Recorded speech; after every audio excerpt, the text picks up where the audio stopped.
కొద్దిసేపట్లో తెలంగాణ మంత్రివర్గ సమావేశం అయితే జరగనుంది. ఇక ఈ భేటీకి ముఖ్యమంత్రి రేవంత్ రెడ్డి అయితే అధ్యక్షత వహిస్తారు.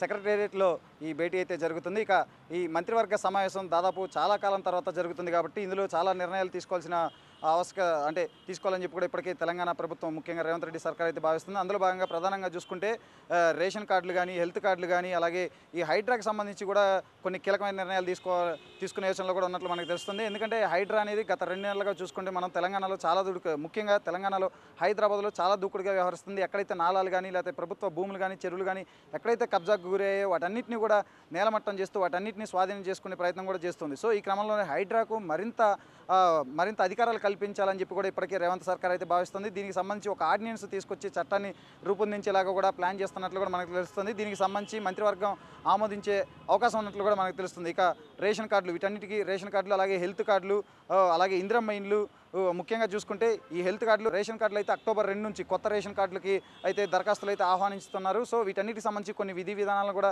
రూపొందించి వాటిని ఆమోదించే అవకాశం ఉన్నట్లు కూడా మనకు తెలుస్తుంది. అలాగే రీజనల్ రింగ్ రోడ్డుకి సంబంధించి భూసేకరణ, ఈ పనులు వీటన్నిటికీ కూడా సంబంధించి క్యాబినెట్లో చర్చించే అవకాశం ఉంది. అలాగే ఔటర్ రింగ్ రోడ్డు లోపల ఏవైతే ఉంటాయో గ్రామ పంచాయతీలు, వాటన్నిటిని కూడా ఉన్న గ్రామాలని వాటన్నిటిని గ్రామ పంచాయతీలుగా గుర్తించాలని చెప్పి కూడా ఇప్పటికే తెలంగాణ సర్కార్, రేవంత్ రెడ్డి సర్కార్ అయితే భావిస్తుంది. సో దీనికి సంబంధించి కూడా క్యాబినెట్లో మంత్రివర్గంలో చర్చించి ఆమోదించే అవకాశం ఉన్నట్లు కూడా మనకు తెలుస్తుంది. ఇక ఇప్పటికే హైడ్రా మీద అయితే ఖచ్చితంగా అటు రాష్ట్ర వ్యాప్తంగా కూడా ప్రశంసలు వెల్లువెత్తడంతో హైడ్రాను అయితే చాలా ప్రతిష్టాత్మకంగా తీసుకుంది. హైడ్రాకి చట్టబద్ధత కల్పించే దిశగా కూడా ఇప్పటికే రేవంత్ సర్కార్ అయితే అడుగులు వేస్తుంది. ఇక ముఖ్యంగా చూసుకుంటే ఇటీవల భారీ వరదల కారణంగా రాష్ట్రంలో తీవ్ర ఆస్తి ప్రాణ నష్టం జరిగింది.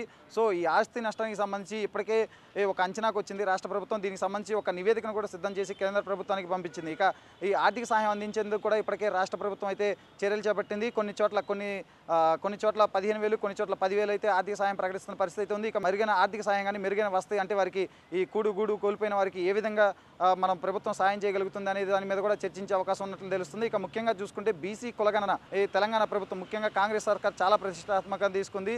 ఎన్నికల సమయంలో కూడా ఒక హామీ అయితే ఇచ్చింది. కులగణన జరిపి తీరుతాం, కులగణన ఆధారంగా అందరి లెక్కలు తీరుస్తాము, ఖచ్చితంగా ఆ లెక్కల ఆధారంగానే స్థానిక సంస్థల ఎన్నికల్లో రిజర్వేషన్లు కల్పిస్తామని చెప్పి కూడా రేవంత్ రెడ్డి అయితే ఎన్నికల సమయంలో అయితే ఒక వాగ్దానం అయితే చేశారు. అందుకు తగ్గట్లుగానే ఒక బీసీ కమిషన్కి కులగణన బాధ్యతలను అయితే చేపట్టింది. దీనికి సంబంధించి హైకోర్టు కూడా ఒక డైరెక్షన్ ఇచ్చింది. 3 నెలల్లో దీన్ని వీలైనంత తొందరగా పూర్తి చేయాలని చెప్పి కూడా హైకోర్టు అయితే ఆదేశాలు ఇచ్చిన క్రమంలోనే దీన్ని వీలైనంత తొందరగా పూర్తి చేయాలి. అలాగే ఎటువంటి న్యాయపరమైన చిక్కులు రాకుండా ఉండేందుకు న్యాయ సలహాలు కూడా తీసుకోవాలని చెప్పి కూడా ఇప్పటికే బీసీ కమిషన్కి అయితే ఆదేశాలు ఇచ్చింది. బీసీ కమిషన్ కూడా దీనికి సంబంధించి ఇప్పటికే ఆ ప్రక్రియను అయితే చేపట్టినట్లు కూడా మనకు తెలుస్తుంది.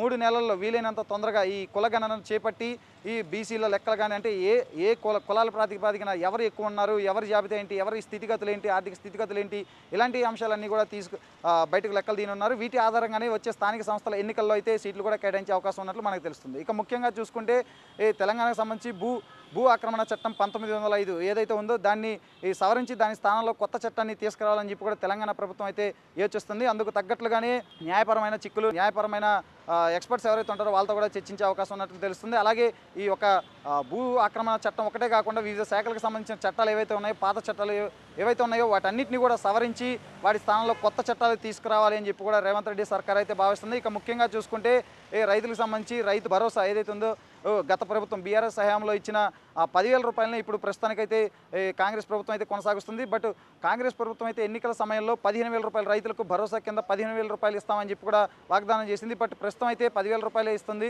సో రైతు భరోసా అయితే, అలాగే రైతు రుణమాఫీ, వీటన్నిటి మీద కూడా రేవంత్ సర్కార్ అయితే చర్చించే అవకాశం ఉంది. బట్ ఓవరాల్గా చూసుకుంటే ఈ క్యాబినెట్ భేటీ అనేది చాలా ప్రాధాన్యత సంతరించుకుంది. చాలా రోజుల తర్వాత మంత్రివర్గ సమావేశం జరుగుతుంది కాబట్టి వీటన్నిటిలో చాలా కీలకమైన అంశాలు, ఈ భేటీలో కీలకమైన అంశాలు చర్చించి వాటికి ఆమోద ముద్ర తెలిపి వాటన్నిటిని కొన్నిటికైతే చట్టాలు, మరి కొన్నిటికైతే ఆమోద ముద్ర తెలిపి వాటిని ప్రజలకు తీసుకెళ్లే అవకాశం ఉన్నట్లు కూడా మనకు తెలుస్తుంది.